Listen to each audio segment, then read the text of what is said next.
مراکش کی ریگستان کے دل میں، جہاں سنہری ریت کے ٹیلے افق سے آگے تک پھیلے ہوئے ہیں اور سورج ریت کو آگ کی طرح رنگ دیتا ہے، وہاں ایک نخلستان ہے جسے کہتے ہیں عین الحیات، یعنی زندگی کا چشمہ۔ صدیوں سے مسافر وہاں آتے رہے، تھکے ہوئے، دھوپ سے جلے ہوئے، پیاسے، تاکہ کھجور کے درختوں کے سائے میں آرام کریں اور اس مبارک پانی سے پیاس بجھائیں۔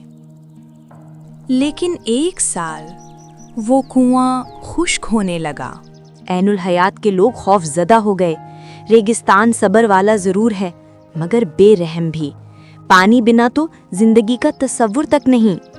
اسی گاؤں میں ایک 12 سالہ لڑکی امیرہ رہتی تھی، خاموش، نرم گفتار، آنکھوں میں رات کے صحرا کی گہرائی لیے۔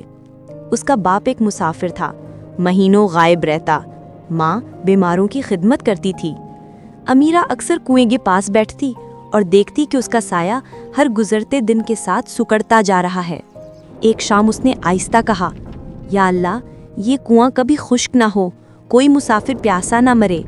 اور اس رات سے امیرہ کا راز شروع ہوا۔ ہر رات جب گاؤں سو جاتا، وہ چپکے سے مٹی کا مٹکا لے کر ننگے پاؤں ریت پر چلتی۔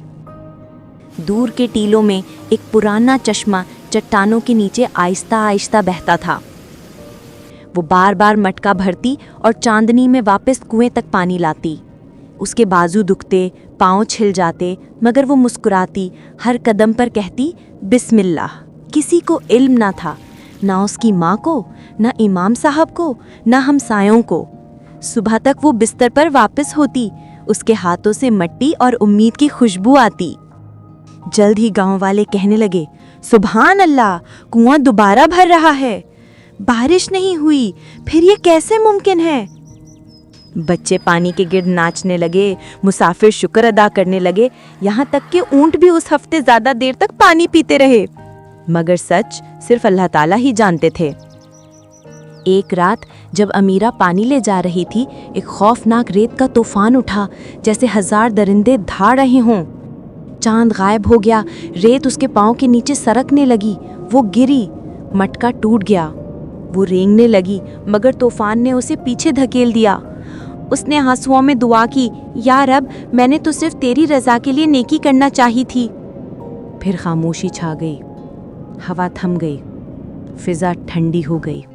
جب اس نے آنکھیں کھولیں تو ارد گرد کی ریت چمکنے لگی اور نیچے سے پانی پھوٹنے لگا۔ اس نے ہتھیلیوں میں پانی لیا، ہنستے ہوئے رونے لگی۔ وہ چھپا ہوا چشمہ جو کبھی کمزور تھا، اب سیدھا گاؤں کے کنویں میں بہنے لگا۔ جب گاؤں والے جاگے تو نخلستان پھر سے زندہ تھا، پہلے سے زیادہ سرسبز۔ مگر امیرہ نے کچھ نہیں کہا، وہ صرف مسکرائی اور کھجور کے درختوں کے سائے میں مسافروں کو پانی دیتی رہی۔ اگرچہ کسی کو اس کا راز معلوم نہ ہوا، مگر لوگ کہتے تھے کہ اس کے ہاتھ مضبوط، پرسکون اور ہمیشہ ٹھنڈے رہتے، جیسے خود پانی کی برکت اس میں سمائی ہو۔ کبھی کبھی سب سے خالص نیکی خاموشی میں کی جاتی ہے۔ اچھے کام کو دوسروں کی تعریف کی نہیں، اخلاص کی ضرورت ہوتی ہے۔ اللہ تعالیٰ قرآن پاک میں ارشاد فرماتے ہیں، تمہارا رب جانتا ہے جو کچھ تم چھپاتے ہو اور جو کچھ تم ظاہر کرتے ہو۔ اعمال کے اس ریگستان میں وہ نیکیاں جو چھپ کر کی جاتی ہیں ہمیشہ کھلتی رہتی ہیں۔ اور ہاں، مزید خوبصورت اسلامی کہانیوں کے لیے لائک، شیئر اور سبسکرائب کرنا مت بھولیے۔